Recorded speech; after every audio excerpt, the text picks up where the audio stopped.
2023년 9월 1일 연중 제21주간 금요일 제1독서 사도 바오로의 데살로니가 일서 4장 1절에서 8절의 말씀입니다. 형제 여러분, 우리는 주 예수님의 이름으로 여러분에게 당부하고 권고합니다. 여러분은 어떻게 살아가야 하는지, 어떻게 해야 하느님 마음에 들 수 있는지 우리에게 배웠고 또 그렇게 살아가고 있습니다. 더욱더 그렇게 살아가십시오. 우리가 주 예수님의 권위로 여러분에게 지시해 준 것들을 여러분은 잘 알고 있습니다. 하느님의 뜻은 바로 여러분이 거룩한 사람이 되는 것입니다. 곧 여러분이 불륜을 멀리하고 저마다 자기 아내를 거룩하게 또 존중하는 마음으로 대할 줄 아는 것입니다. 하나님을 모르는 이교인들처럼 세욕으로 아내를 대해서는 안 됩니다. 그리고 이러한 일로 형제에게 잘못을 저지르거나 그를 속이지 말아야 합니다. 우리가 전에 말하고 또 엄숙히 경고한 바와 같이 주님은 이 모든 일에 보복하시는 분이십니다. 하느님께서는 여러분을 더러움 속에서 살라고 부르신 것이 아니라 거룩하게 살라고 부르셨기 때문입니다. 그러므로 이 사실을 무시하는 자는 사람을 무시하는 것이 아니라 여러분에게 성령을 주시는 하느님을 무시하는 것입니다.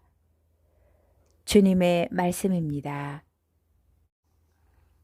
복음 마테오복음 25장 1절에서 13절의 말씀입니다. 그때 예수님께서 제자들에게 이런 비유를 들어 말씀하셨다. 하늘나라는 저마다 등을 들고 신랑을 맞으러 나간 10처녀의 픽일 수 있을 것이다. 그 가운데 5은 어리석고 5은 슬기로웠다. 어리석은 처녀들은 등은 가지고 있었지만 기름은 가지고 있지 않았다. 그러나 슬기로운 처녀들은 등과 함께 기름도 그릇에 담아 가지고 있었다. 신랑이 늦어지자 처녀들은 모두 졸다가 잠이 들었다. 그런데 한밤중에 외치는 소리가 났다. 신랑이 온다. 신랑을 맞으러 나가라. 그러자 처녀들이 모두 일어나 저마다 등을 챙기는데 어리석은 처녀들이 슬기로운 처녀들에게 우리 등이 꺼져가니 너희 기름을 나누어 다오 하고 청하였다. 그러나 슬기로운 처녀들은 안 된다. 우리도 너희도 모자랄 터이니 차라리 상인들에게 가서 사라 하고 대답하였다. 그들이 기름을 사러 간 사이에 신랑이 왔다. 준비하고 있던 처녀들은 신랑과 함께 혼인잔치에 들어가고 문은 닫혔다.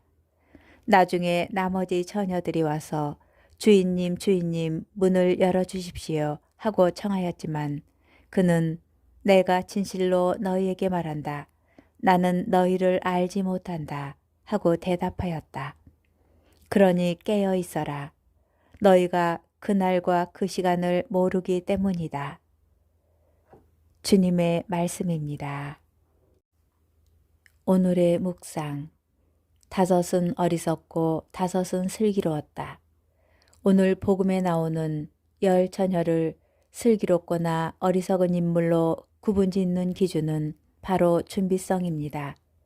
날이 어두워질 때를 대비하여 등을 마련하였다는 점에서 신랑을 맞이할 준비를 10처녀가 모두 하고 있는 것으로 보입니다.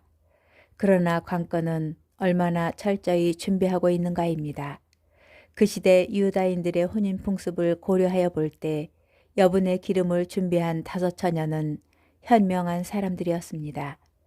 혼인잔치를 앞둔 신랑은 아마도 신부 아버지가 될 사람과 혼인 계약서를 쓰러 길을 떠난 것으로 보이는데 장인과 세부 사항들을 하나하나 조율하다 보면 예상 시간보다 오래 걸려서 늦게 돌아올 수도 있었던 것입니다.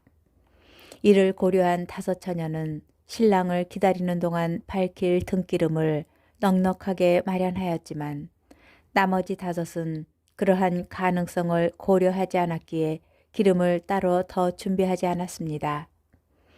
예수님의 다시 오심을 기다리는 우리는 나름대로 마지막 때를 잘 준비하고 있다고 생각할지 모릅니다. 그러나 비유에서처럼 등을 마련하고도 그 등 기름을 충분히 준비하지 않는다면 어떨까요? 신앙을 가지게 되었으나 그 믿음을 유지할 연료, 곧 사랑을 실천하는 이 일을 소홀히 한다면 그러한 신앙은 기름 없는 등과 마찬가지입니다. 주님, 주님 한다고 다 구원에 이르는 것은 아닙니다.